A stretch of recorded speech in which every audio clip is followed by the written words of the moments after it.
ভাড়া কত? 50 টাকা হয়েছে। বোন? আমার বোন এই জায়গায় এই অবস্থায় রিক্সা চালাচ্ছে?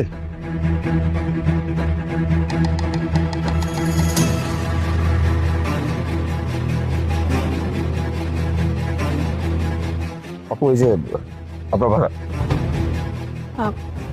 ভাইয়া আমি তো এই কিছুক্ষণ আগেই বাইরে এসে অটো লইয়া, আমার কাছে না ভাঙতি হইব না, আপনি একটু আমার ভাঙতি দেন না। বুঝছিলাম তো আমার কাছেও নয়, আপনি একটু দেখেন না যদি আপনার কাছে থাকে। যদি কিছু মনে না করতেন আপনাকে একটা প্রশ্ন করবো। কি জিগাবেন জিগান? আপনার পুরো শরীরে এরকম ক্ষতের দাগ, আপনার হাতে ব্যান্ডেজ, কিছু হয়েছে? তেমন কিছু না, ওই কাম করতেছিলাম তো, কাম করতে করতে সিঁড়ি দিয়ে পড়ে গেছিলাম, আর পড়ে যাও এই হাতে এই মুখে একটু ব্যথা পাইছি, তেমন কিছু না। আপু কেন মজা করতেছেন? আমাকে দেখে কি কোনো দিক থেকে মনে হচ্ছে যে আমি ছোট মানুষ, আমাকে যা বুঝাবেন আমি তাই বুঝবো? সিঁড়ি থেকে পড়ে গেলে একটা মানুষের শরীরে এমন ক্ষত হবে না। আপনাকে দেখে মনে হচ্ছে যে কেউ আপনাকে খুব পিটাইছে। আপু আপনি কিন্তু চাইলে আমাকে বলতে পারেন, আপনার মনটাও হালকা হয়েছে। আসলে ভাইয়া আপনারা যে কি কমো, আমার স্বামী না আমার উপর অনেক অত্যাচার করে, আমার অনেক পীড়ায়। ছাড়ো ছাড়ো বলছি আমারে। কেন আমার সাথে? আমি তোমার কাছে হাত জোর করতেছি, আমার যাওয়ার কোনো জায়গা নাই, তুমি যেভাবে বলবে যা বলবে আমি শুনবো, আমার বাসা থেকে বের করে দিও না প্লিজ।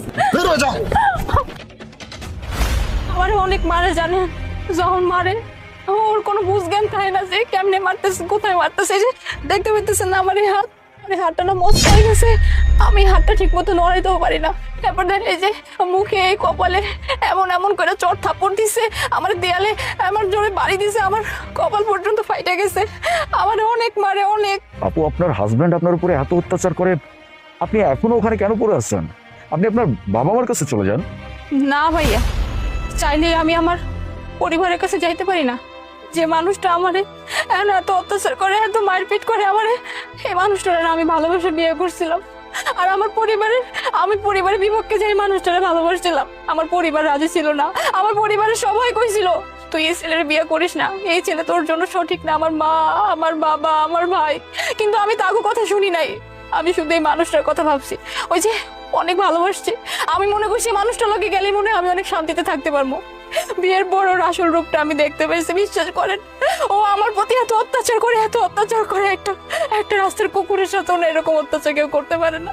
কিন্তু আমি আর কেমনে আমার পরিবারের কাছে যাবো, কন কি মুখ নিয়ে যাবো যে আমি এইসব দেখাবো যে দেখো তোমার মায়ের কি অবস্থা? আমার কোনো উপায় নাই, যা হয়েছে ভালো হয়েছে, আমি ভুল করছি, আমি এই ভুলের প্রায়শ্চিত্ত করতেছি, আল্লাহ আমার এই শাস্তি দিতেছে, আর এই শাস্তি পাইতেছি আমার